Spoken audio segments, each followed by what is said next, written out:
मीरपुर माथेलो में नौजवान इतिहाद जे सॾ ते खाद जे डीलरनि पारां ब्लैक मार्केटिंग करण ते डीसी ऑफिस अॻियां धरणो हंयो वियो। उन मौक़े ते अॻवाननि अयास कुहावड़, जुनैद जलबाणी, वकार बोज़दार, बलोच कोराई ऐं ॿियनि एहतियाज कंदे चयो त खाद डीलर माफ़िया आबादगारनि खे ॿिन्ही हथनि सां फुरे रहिया आहिनि। लाॻापियल अख़्तियारियूं अगूर निंड सुतल आहिनि।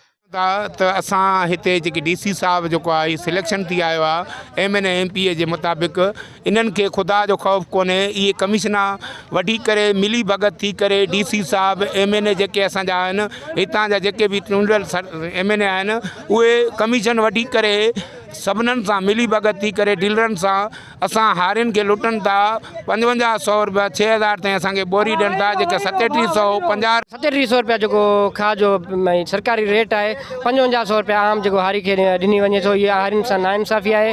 असां डीसी ऑफिस अॻियां इहो हिकु ई असांजो मुतालबो आहे, जेको सरकारी अघु उन ते ॾिनी वञे। आम जेको डीलर आहिनि उन्हनि ते मथां जेको कानूनी कार्रवाई कई वञे। उनखे खाद आहे उहा तक़रीबन 5000 खां बि मथे मिले पई। ऐं जेका हितां जेके पंहिंजो साम्हूं आहे FFC, हू हिते यूरिया तक़रीबन बि 3410 रुपया पे अघु ते मुक़ररु थियल आहे।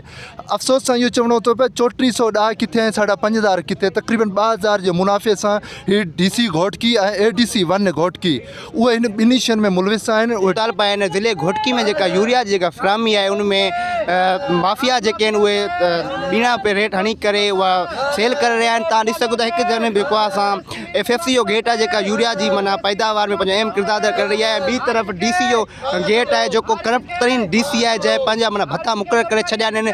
ज़िले घोटकी में का बि कार्रवाई न आहे कई, जेके डीलरनि ख़िलाफ़ या खाद माफ़िया ख़िलाफ़ इनजी का बि कार्रवाई न आहे। असां सम्झूं उन्हनि चयो त मुख़्तलिफ़ वक़्तनि ते आबादगारनि तोड़े शहरनि डीलर माफ़िया ख़िलाफ़ एहतिजाज कया आहिनि, पर को बि कामरो नोटिस वठण लाइ तयारु नाहे।